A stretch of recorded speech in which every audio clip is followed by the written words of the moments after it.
जय शिव शंकर जय गंगाधर, करुणाकर जय करतार हरे।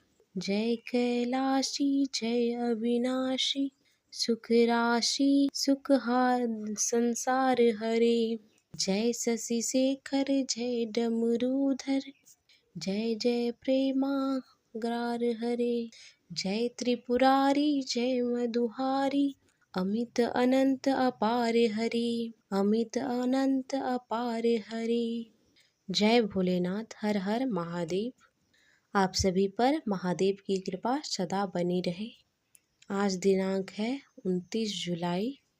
आज सावन महीने का दूसरा सोमवार व्रत है। आज आप सुनेंगे सोमवार की पौराणिक कथा।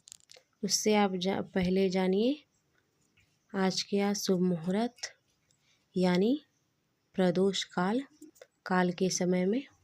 आज 29 जुलाई को सूर्योदय होगा 6 बजे, सूर्यास्त होगा 7:06 पर। प्रदोष काल का समय सूर्यास्त से 45 मिनट पहले बाद का माना जाता है, 45 मिनट बाद का माना जाता है। प्रदोष काल का समय आज शाम 6:21 से 7:51 तक रहेगा। माना जाता है कि इस समय किया गया पूजा भोलेनाथ जल्द ही स्वीकार करते हैं। ब्रह्म मुहूर्त 4 बजे से 5 बजे तक। आप लोग सब भोलेनाथ का कृपा पाना चाहते हैं तो सोमवार व्रत कथा से पहले शिव जी की स्तुति करते हैं। चलिए सुनाते हैं आपको स्तुति हिंदी में। स्कंद जी बोले, जो सब प्रकार का रोग शोक से रहित है, उस कल्याण शिव को नमस्कार है। जो सबके भीतर मन रूप से निवास करते हैं, उन भगवान शिव को नमस्कार है। संपूर्ण भगवान से पूजित शंकर भगवान को नमस्कार है। भक्त जनों पर आप कृपा करने वाले शंकर को प्रणाम है। सबकी उत्पत्ति भव को भगवान, आप भव के उद्धव, संसार के सृष्टा हैं, आपको नमस्कार है। कामदेव का विध्वंस करने वाले आपको नमस्कार है। आपके स्वरूप का कोई माप नहीं हो सकता, आपको नमस्कार है। आप महेश्वर को नमस्कार है। जो यह स्तुति करेगा सुनो, उसे कोई रोग नहीं होगा तथा प्रियजनों से कभी भी वियोग भी नहीं होगी, और वह संसार में यह दुर्लभ भोग्य करके मेरे परम धाम को प्राप्त करेंगे। इस प्रकार श्री स्कंद पुराण का कुमारी खंडित शिव स्तुति संपूर्ण हुई। पौराणिक कथा के अनुसार अमरावती नगर में एक व्यापारी रहा करता था। दूर दूर तक उसका व्यापार चल रहा था। नगर में उस व्यापारी का सब लोग मान सम्मान करते थे। इतना सब कुछ होने पर भी वह व्यापारी मन दुखी था, क्योंकि उस व्यापारी का कोई पुत्र नहीं था। दिन रात उसको चिंता सताती रहती थी। उसकी मृत्यु के बाद उसका इतने बड़े व्यापार और धन संपत्ति कौन संभालेगा। पुत्र प्राप्ति की इच्छा से वह व्यापारी हर सोमवार व्रत एवं पूजा करते थे। सायंकाल को वह व्यापारी मंदिर में जाकर दीप जलाया करता। उस व्यापारी की भक्ति देख एक दिन माता पार्वती ने भगवान शिव से कहा, हे प्रभु, यह व्यापारी आपका भक्त है। यह कितने दिनों से व्रत और पूजा कर रहा है। आप इस व्यापारी का मनोकामना अवश्य ही पूर्ण करें। तथा भगवान शिव जी ने मुस्कुराते हुए कहा, हे पार्वती, सबको उसके कर्म के अनुसार इस संसार में फल मिलता है। प्राणी जैसा कर्म करते हैं उससे वैसा ही फल मिलता है। इसके बाद भी देवी पार्वती नहीं मानी। हे महादेव, हे प्रभु, आपको इस व्यापारी की इच्छा पूरी करनी ही होगी। ये अनंत भक्त है आपका, यह हर सोमवार आपका विधि पूर्वक पूजा करता है, व्रत भी रखता है। आपको भोग लगा के एक ही समय भोजन करता है। आपको पुत्र प्राप्ति का वरदान तो देना ही होगा। देवी, तुम्हारे आग्रह पर शिवजी ने कहा, मैं इस व्यापारी को पुत्र प्राप्त का वरदान देता हूँ, लेकिन इसका पुत्र 16 वर्ष से जीवित नहीं रहेगा। उस रात व्यापारी को शिवजी ने स्वप्न में वरदान दिया पुत्र प्राप्ति का, और 16 वर्ष तक उसकी पुत्र की जीवित रहने की बात भी बताई। उस व्यापारी को पुत्र की खुशी तो हुई, लेकिन अल्पायु की वजह से वह दुखी हो गया। बहुत समय के बाद उसके घर एक पुत्र उत्पन्न हुआ। पुत्र पैदा होने के बाद व्यापारी के घर में खुशियां भर गई।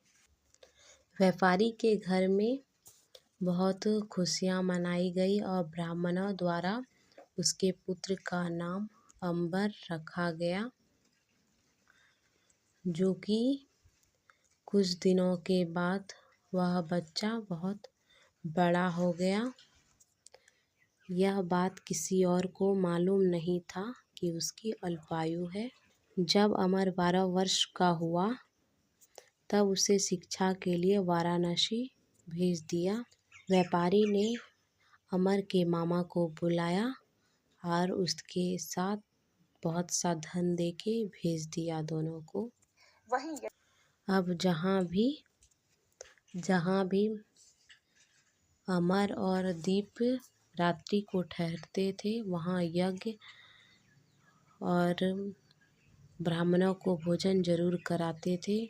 लंबी यात्रा के बाद अमर और दीप एक नगर में पहुँचे। उस नगर में राजा की कन्या का विवाह की खुशी में पूरे नगर को सजाया गया। विवाह की खुशी में पूरे नगर सजाया गया था।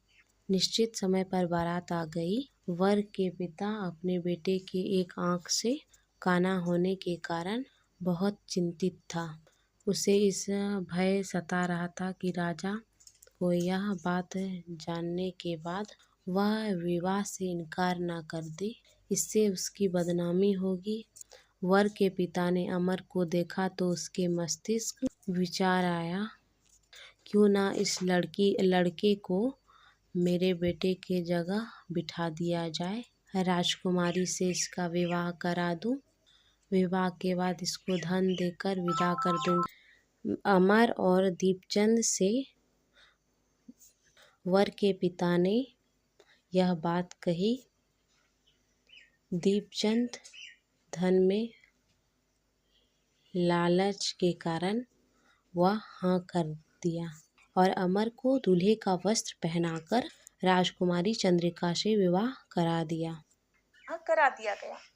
राजा ने बहुत सा धन देकर राजकुमारी को विदा किया। राजकुमारी को विदा किया। अमर जब लौट रहा था तो सच नहीं छिपा पाया और उसने राजकुमारी के दुपट्टे पर, राजकुमारी चंद्रिका, तुम्हारा विवाह तो मेरे साथ हुआ है। मैं तो वाराणसी में शिक्षा प्राप्त करने जा रहा हूँ। अब तुम्हें जिस नवयुवक की पत्नी बनना है वह काना है। जब राजकुमारी ने अपने दुपट्टे पर लिखा हुआ पढ़ा तो उसने काने लड़के से जाने के साथ उसके साथ इनकार कर दिया। राजकुमारी के बात सब सुनकर उसके पिता ने उसे घर पर ही रख लिया। उधर अमर अपने मामा के साथ वाराणसी पहुंच गया। अमर ने गुरुकुल में पढ़ना प्रारंभ कर दिया। जब अमर की आयु 16 वर्ष की हुई तो उसने एक यज्ञ किया। यज्ञ की समाप्तियों पर ब्राह्मणों को भोजन कराया और खूब अन्य वस्त्र दान किए। रात में अमर अपने शयन कक्ष में सो गया। शिवजी के वरदान के कारण शय्यावस्था में ही अमर के प्राण उड़ गई। सूर्य उदय पर मामा अमर को मृत देखकर रोने लगे। आसपास के लोग भी दुख देखकर प्रकट करने लगे। मामा के रोने शिवजी और माता पार्वती ने भी रोने का विलाप सुना। माता पार्वती ने महादेव से कहा, प्राणनाथ, मुझे इसके रोने का दुख देखा नहीं जा रहा। आप इस व्यक्ति के कष्ट को अवश्य ही दूर कीजिए। शिवजी ने माता पार्वती के साथ अदृश्य रूप में जाकर अमर को देखा। पार्वती से बोले, देवी, यह तो उसी व्यापारी का लड़का है जिसे मैंने 16 वर्ष का आयु का वरदान दिया था। आज इसकी आयु तो पूरी हो गई। पार्वती ने शिव से निवेदन किया, हे प्राणनाथ, आप इस लड़के को जीवित कर दीजिए, नहीं तो इसके माता पिता पुत्र की मृत्यु के कारण रो रो कर अपने प्राणों का त्याग कर देंगे। इस लड़के का पिता तो आपका परम भक्त है, वर्षों का सोमवार का व्रत करते हुए भोग लगा रहा है। माता पार्वती के बार बार आग्रह करने पर उस लड़के को जीवित होने का वरदान दिया शिवजी ने। कुछ ही क्षणों में वह जीवित हो गया, उठ बैठा। शिक्षा समाप्त कर अमर के साथ मामा उस नगर की ओर चल दिया। दोनों चलते हुए उसी नगर में पहुंचे जहां अमर का विवाह हुआ था। उस नगर में भी अमर ने भोजन आयोजन किया। समीप गुजरते हुए राजा ने यज्ञ का आयोजन देखा। तब राजा ने अमर को तुरंत पहचान लिया। यज्ञ समाप्त होने के बाद अमर और उसके मामा को राजा ने महल में ले गया। कुछ दिन उसे महल में रखकर बहुत सा धन देकर विदा किया। साथ में वस्त्र दिया और रक्षा करने के लिए रास्ते में बहुत सा सैनिक साथ में भेजा साथ में। यहाँ अमृत के माता पिता दोनों ने तय कर लिया था कि जब हम अपने पुत्र की मृत्यु की खबर सुनेंगे तो हम छत से कूदकर जान दे देंगे। वह छत पर ही दोनों खड़े हो गए थे। कुछ समय पहले अमृत के मामा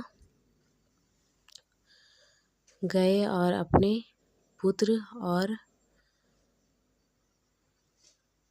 बहू के बारे में बताया तो राजा और रानी बहुत खुश हुए और उन्होंने दोनों का स्वागत किया और खुशी से रहने लगे।